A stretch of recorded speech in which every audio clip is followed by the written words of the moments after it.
கார்த்திகை மாதம் பற்றிய சிறப்பான பதிவை வந்து பார்க்கவிருக்கோம். இந்த கார்த்திகை மாதத்தில் வரக்கூடிய சோமவார விரதம் எத்தகைய சிறப்பு பெற்றது என்பதை இந்த பதிவில் காணலாம். சிவபெருமானை போய் காப்பாற்றி அவரை மடியில் வைக்கல, தன்னுடைய முடியில் வைத்து கொண்டார்.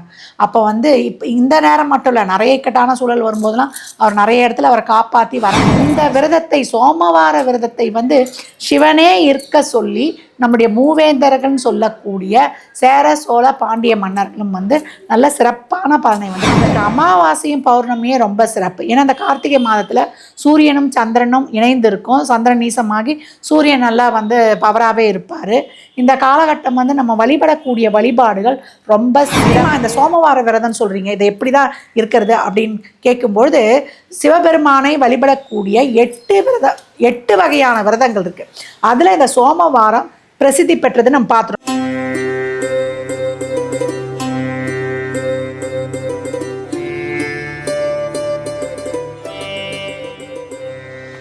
ஓம் சரவண பவ. பாலும் தெளிதேனும் பாகும் பருப்பும் இவை நாளும் கலந்தனக்கு நான் தருவேன். கோலம் செய் துங்க கரிமுகத்து தூமணியே, நீ எனக்கு சங்கத்தமிழ் 3 தா.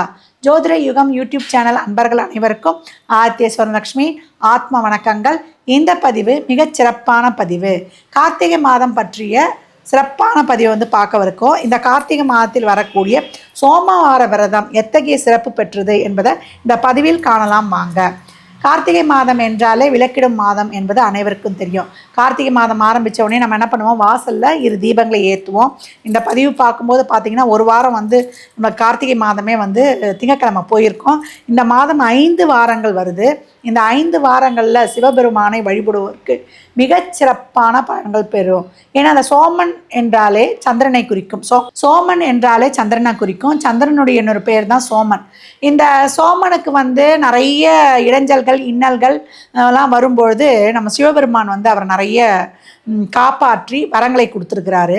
இந்த சோமன் என்ற சந்திரன் வந்து நம்ம தட்சனுடைய மகளை ஒரு 27 பேரை வந்து கட்டியிருப்பார். அதில் ரோகிணி கிட்ட தான் வந்து அவர் ரொம்ப எப்போவும் சந்தோஷமாக இருப்பார். மற்ற பொண்ணுங்களாம் போய் அப்பா கிட்ட கம்ப்ளைண்ட் பண்ணியிருக்கு.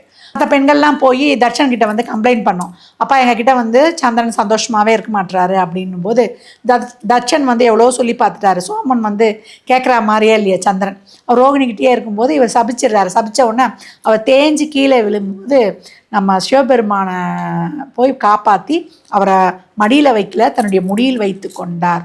அப்போ வந்து இப்போ இந்த நேரம் மட்டும் இல்லை, நிறைய இக்கட்டான சூழல் வரும்போதெல்லாம் அவர் நிறைய இடத்துல அவரை காப்பாற்றி வரம் கொடுத்ததுனால சோமன் வந்து சொல்கிறான், ஐயா நான் உங்களை எண்ணி வழிபட்டேன் இல்லையா, இந்த நாளில் நம்ம ஜனங்களும் வழிபட்டாங்க, மக்களும் வழிபடும் பொழுது அவங்களுக்கும் வந்து இந்த பலனை அடையணும் அப்படின்னு வந்து அவன் கேட்பான். சரி, அதுக்கு ஒத்துக்குவார். அது மட்டும் இல்லாமல் இந்த விரதத்தை, சோமவார விரதத்தை வந்து சிவனே இருக்க சொல்லி நம்முடைய மூவேந்தர்கள்னு சொல்லக்கூடிய சேர சோழ பாண்டிய மன்னர்களும் வந்து நல்ல சிறப்பான பலனை வந்து பெற்றிருக்கிறாங்க.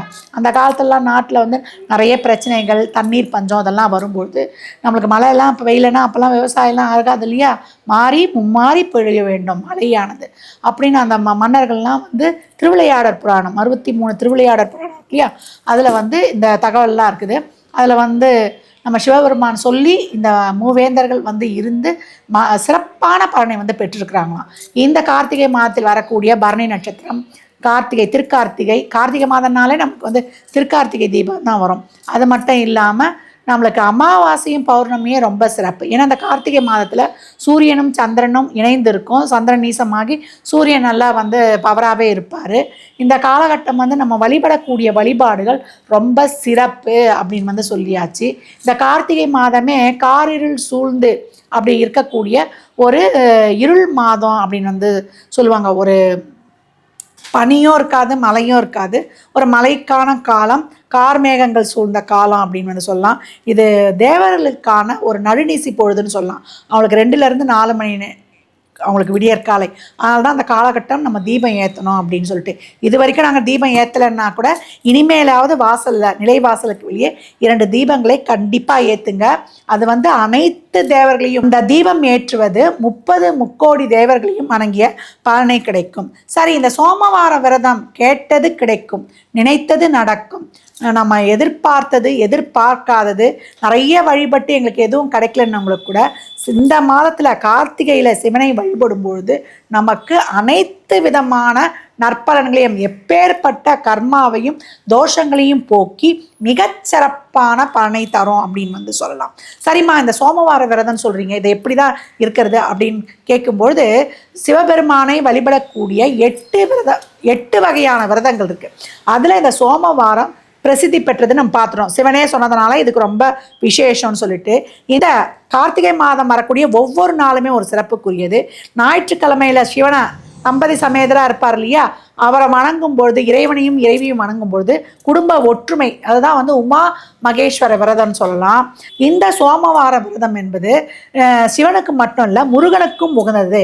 ஏன்னா சிவனுக்கு எப்படி இறப்பும் பிறப்பும் இல்லையோ, முருகனுக்கும் இறப்பும் பிறப்பும் இல்லை. ஏன்னா முருகனை வளர்த்தவங்களே கார்த்திகை பெண்கள் தான். அந்த கார்த்திகை பெண்களினுடைய நினைவாக தான் இந்த மாதமே கார்த்திகை மாதமாக சிறப்பாக நம்மளுக்கு நினைவு கூறப்படுது. அப்போ கந்தனை வழிபடும் பொழுதும் அவனுடைய கருணையை பெற்றும் சிறப்பாக வந்து நம்ம பலனை பெற்றுக்கொள்ளலாம். இந்த நாட்களில் முருகன், ஏன்னா சிவனுடைய நெற்றிக்கண்ணில் இருந்து தோன்றியவர் தான், அதனால முருகனுக்கும் வந்து வழிபடுவது அதி விசேஷமான பலனை தரும். திங்கட்கிழமை காலையில் எழுந்துக்கிறோம். இந்த வாரம் பார்த்தீங்கன்னா, இந்த முறை நம்ம சொல்லியிருக்கணும் இல்லையா, 5 சோமவாரம் ரொம்ப சிறப்பாக வருது அப்படின்னு சொல்லிட்டு, நம்மளுக்கு வரக்கூடிய அது 24/11/2025 அன்று வரக்கூடிய சோமவாரம் சுக்கிரனுடைய நட்சத்திரமாக பூராட நட்சத்திரத்தில் வரும். அப்போ திருமணம் சம்மந்தப்பட்ட விஷயங்கள், குழந்தை, ஒரு சிலருக்கு இந்த மென்சஸ் பிரச்சனைலாம் இருக்குல்ல, அதையெல்லாம் தீர்த்து கொடுத்துரும். தம்பதிகளுடைய ஒற்றுமையை வந்து சிறப்பாக்கி கொடுத்துருன்னு சொல்லலாம். அதுக்கப்புறம் வரக்கூடிய 1/12/2025 வரக்கூடிய சோமவாரம் வந்து நம்மளுக்கு புதனுடைய நட்சத்திரமாக வரும். அப்போ கல்விக்கு, அதே போல் கடன் பிரச்சனைகள் தீர்வதற்கு, நல்ல தொழில் வளமையும் கொடுத்துரும். அந்த நாள்லையும் இருக்கலாம். அடுத்து 8/12/2025 வரக்கூடிய திங்கட்கிழமை அன்று நம்மளுக்கு பூச நட்சத்திரமாக வரும். நீண்ட நாட்களாக ஒரு நோயில் நம்ம கஷ்டப்படுறோம், ஏதோ ஒரு வம்பு வழக்கு வியாஜியங்கள் இருக்குது அப்படின்றவங்க, அந்த தொடர்ந்து ஏதாவது ஒரு சிக்கலில் மாட்டிக்கொண்டிருக்கிறவங்கலாம், நோயில் மாட்டிக்கொண்டிருக்கிறவங்கலாம் இந்த நாட்களில் வந்து அதை எண்ணி வழிபடும் பொழுது அவை அனைத்தும் தீரும் அப்படின்னு வந்து சொல்லலாம். அடுத்து 15/12/2025 அதுதான் வந்து நிறைவான திங்கட்கிழமை, 5வது திங்கட்கிழமை. அது வந்து நம்மளுக்கு சித்திரை நட்சத்திரமாகவே வரதுனால நம்மளுடைய பிறவி கடனையே தீர்க்கும், கர்மாவையே தீர்க்கும், எல்லா நலன்களையும் கொடுக்குன்னு சொல்லலாம். மங்களக்காரகன் செவ்வாய், எல்லா ஒரு சுப நிகழ்வே நம்மளுக்கு நல்லது நடக்கணும்னாலும் நம்ம கர்மா தீர்ந்தால் தான் நம்ம எல்லாத்தையுமே பெற முடியும், அதை கொடுத்துருவாரு. அப்போ எப்போவுமே வந்து இந்த சோமவாரம் 5 வாரங்கள் இருப்பது தான் சிறப்பு. ஏன்னா பஞ்சாட்சர நமச்சிவாயம் அவனை 5 வாரங்கள் வழிபடும்போது தான் ஒரு அதீத பலன் தரும். ஏன்னா ஒவ்வொரு வருடமும் என்ன ஆகும்னா, கார்த்திகை மாதம் வந்து 4 வாரத்தோடையே முடிஞ்சிடும். ஏன்னா நம்மளுக்கு இந்த வாட்டி முதல் வாரமே வந்து திங்கட்கிழமை தொடங்கினால இந்த வாட்டி முழுமையாக வந்து நம்ம பெற்றுக்கொள்கிறோம். அப்போ வந்து முதல் வாரம் வந்து திங்கட்கிழமை வரலன்னா நம்ம மார்கழியில் வர்ற ஒரு வாரத்தை எடுத்து 5 நாட்களாக பூர்த்தி செய்வோம். இந்த சோமவார விரதத்தை கார்த்திகையில் ஆரம்பித்து வருடம் முழுதும் இருந்து ஐப்பசி பௌர்ணமியில் முடிப்பாங்க. அந்த மாதிரி ஆரம்பிக்கிறவங்க இந்த கார்த்திகை மாதம் துவங்கலாம். இல்லாமல் எங்களுக்கு அதெல்லாம் செய்ய முடியாதுன்றவங்க இந்த கார்த்திகை மாதம் வரக்கூடிய ஒவ்வொரு சோமவாரத்துலேயும் விரதம் இருங்க. அந்த மாதிரி சோமவாரம் விரதம் இருக்கணும்னு முடிவு பண்ணிட்டீங்கன்னா இந்த மாதம் முழுதுமே நீங்கள் வந்து அசைவத்தை தவிர்ப்பது நல்லது. எங்களால் அப்படிலாம் இருக்க முடியாதுமான்றாங்க. கடைசியில் வரக்கூடிய ஒரு சோமவார விரதத்தையாவது பின்பற்றுங்க. இந்த நாட்களில் நான் எப்படி விரதம் இருக்கணும் அப்படின்னு பார்த்தீங்கன்னா, அதிகாலையில் எழறோம், குளிக்கிறோம், நம்ம வீட்டில் லிங்கம் இருந்தால் லிங்கத்துக்கு பால் விட்டு, நம்மளுக்கு வந்து ஒரு மஞ்சளோ ஒரு தேனோ ஒரு சந்தனம் விபூதி அதெல்லாம் இருந்தால் பண்ணலாம். அப்படி இல்லையா, சிம்பிளாக வெறும் தண்ணியும் பாலும் ஊற்றி அபிஷேகம் பண்ணிவிட்டு அவருக்கு வில்வத்தால் அர்ச்சனை பண்ணுறோம். அப்படி இல்லை, நம்மளுக்கு படம் தான் இருக்குதுன்னா படத்துக்கு வந்து பூ மலர்கள்லாம் போட்டு நம்ம தீபம் ஏற்றுறோம். சிவனுக்கு வந்து ஒரு தீபம் 3 நெய் தீபங்களும், நம்ம முருகரை வணங்குறோம் இந்த நாட்களில் அப்படின்னா ஷட்கோண தீபம் ஏற்றுருங்க. அப்படியே வந்து விரதம் இருக்க வேண்டியது உண்ணா நோன்பு. அப்படியே ஒரு சிலர் நம்மளுடைய விரதம்லாம் நம்மளுடைய தேவை, நம்மளுடைய சூழல், நம்மளுடைய உடல் ஆரோக்கியத்திற்கு ஏற்றாப்பல. ஒரு சின்ன வயசாக இருக்கிறீங்க, திருமணம் நடக்கணும்னா பட்டினி விரதம் இருங்க. இல்லைம்மா எங்களுக்கு வயசாகி போச்சுமா, ஒரு ஆரோக்கிய குறைபாடெலாம் இருக்குன்னா அப்படி லிக்விடு ஃபுட்டாக எடுத்துக்கோங்க. அப்படி இல்லை நாங்கள் எதெல்லாம் சாப்பிடாமல் நாங்கள் விரதம் இருக்க முடியாதான்னா தாராளமாக இறை வழிபாட்டோடயே இருக்கலாம். இதான் சொல்லிட்டேனே, உங்கள் தேவை உங்கள் சூழலுக்கு ஏற்றார் போல் அப்படின்னு வந்து சொல்லியாச்சு. இந்த காலகட்டம் நீங்கள் வந்து அப்படியே அந்த விரதம் இருந்து காலிலேருந்து இருப்பீங்க இல்லையா, நம்ம பால் பழம், ஒரு வெத்தலைப்பாக்கு, பால் பழம் நம்ம நெய்வேதியம் வச்சிடும். விரதம் இருப்பவங்க அதை சாப்பிடலாம். அப்படி இல்லைம்மா நான் வந்து பட்டினி விரதம் இருக்க போகிறோன்னா தண்ணி நிறைய குடிங்க. தண்ணி நிறைய குடிச்சிட்டு சாயந்தரம் நம்ம வந்து மாலை ஒரு 6 மணிக்கு தீபம் ஏற்றி சிவபுராணம்லாம் படித்து மீண்டும் வந்து ஒரு சிலர் வந்து நம்ம நெய்வேத்தியம் ஏதாவது நம்மளால் முடிந்தது என்ன முடியுமோ அந்த எளிமையான நெய்வேத்தியத்தை வச்சுட்டு நம்ம வந்து விரதத்தை பூர்த்தி பண்ணலாம். ஒரு சிலர் டிஃபன் சாப்பிடுவாங்க, ஒரு சிலர் படையிலே போட்டு வந்து சாப்பிடக்கூடிய வழக்கமும் இருக்குது. அதெல்லாம் உங்கவுங்க சூழலுக்கு ஏற்ற மாதிரி நீங்கள் முடிவு பண்ணிக்கோங்க. இந்த விரதத்தை இருக்கும்பொழுது நீங்கள் என்ன கோரிக்கை வைக்கிறீங்களோ, இப்போ திருமணம் ஆனா தம்பதி சமேதராக இருக்கிறவங்களுக்கு உங்களால் முடிந்த ஒரு பொருளை கொடுத்து அவங்களுக்கு ஒரு தானம், ஒரு சாப்பாடு கொடுத்தோ, இல்லை அவங்கக்கிட்ட பிளெஸ்ஸிங்ஸ் வாங்கிக்கலாம். அம்மா அப்பாவே சும்மா தம்பதியர் தான், அவங்கக்கிட்ட பிளெஸ்ஸிங்ஸ் வாங்கிக்கிறது. அப்படி இல்லை எனக்கு அம்மா தான் இருக்காங்க, அப்பா தான் இருக்காங்கன்னா வெளி ஆட்கள் கிட்ட வாங்கிக்குவது. ரொம்ப அவங்களுக்கு ஒரு மங்கள பொருட்களோ இல்லை அவங்களுக்கு சாப்பாடோ வாங்கி கொடுத்துருக்கலாம். இல்லை ஒரு நோய்க்காக நான் இருக்கிறோமான்னா கஷ்டப்படுற நிலையில் இருக்கிறவங்களுக்கு ஒரு மருந்து மாத்திரைகள் வாங்கி கொடுப்பதும் ரொம்ப சிறப்பு. எதை நோக்கி நம்ம வந்து ஒரு விரதம் இருக்கிறோம் அதை நோக்கியவர்களுக்கு நம்ம தான தர்மம் பண்ணும்பொழுது விரதம் முழுமை பெறும். இந்த நாட்களில் அன்னதானம் செய்வது அதீத நன்மை தரும். ஏன்னா வழிபாடோடு தான தர்மமும் செய்யும்போது தான் இறைவனுடைய அனுகிரகத்தை முழுமையாக பெறுவோம். இந்த கார்த்திகை மாதத்தில் வரக்கூடிய பௌர்ணமி ரொம்ப விசேஷம்.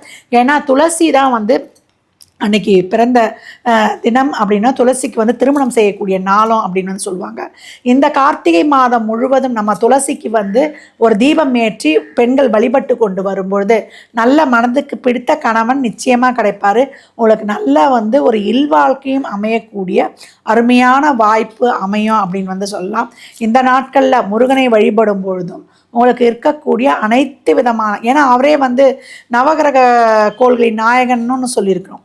சிவனும் முருகனும் ஒருவனே அப்படின்னு சொல்லிட்டு, அதனால் சிவனே முருகன், முருகனே சிவன். இந்த சோமவார விரதம் எண்ணியதை எண்ணியவாறு தரக்கூடிய விரதம். இந்த நாட்களில் ஆலயங்களுக்கு சென்று வழிபடுவதும் ஆலயங்களில் நடக்கக்கூடிய சங்காபிஷேகம் பார்ப்பதும் அதி விசேஷம். ஒவ்வொரு ஆலயங்களில் 108 1008 பண்ணுவாங்க. இந்த நாட்களில் நீங்கள் அபிஷேகம் செய்கிறீங்க, வீட்டில் உங்ககிட்ட சங்கு இருக்குதுன்னா அந்த சங்கில் தண்ணி ஊற்றி அதில் ₹1 காயின் போட்டு பூ போட்டு ஓம் நம சிவாயன் 108 தடவை சொல்லி அந்த தீர்த்தத்தால் அந்த லிங்கத்தை அபிஷேகம் பண்ணும்பொழுது அநேக கோடி பலன்களை நீங்கள் பெற்றுக்கொள்ளலாம். இந்த நாட்களில் ஒரு வில்வத்தால் நீங்கள் அர்ச்சனை பண்ணாலம்மா, வில்வெல்லாம் ரொம்ப கிடைக்கலம்மா, நாங்கள் வெளிநாட்டில் இருக்கோம், வெளியூரில் இருக்கிறோம் அப்படின்றீங்கன்னா ஒரே ஒரு வில்வதளம் போட்டால் கூட கோடி மலரால் அர்ச்சனை செய்த பாக்கியம் உங்களுக்கு கிடைக்குமா. இப்பேற்பட்ட சோமவார விரதம்.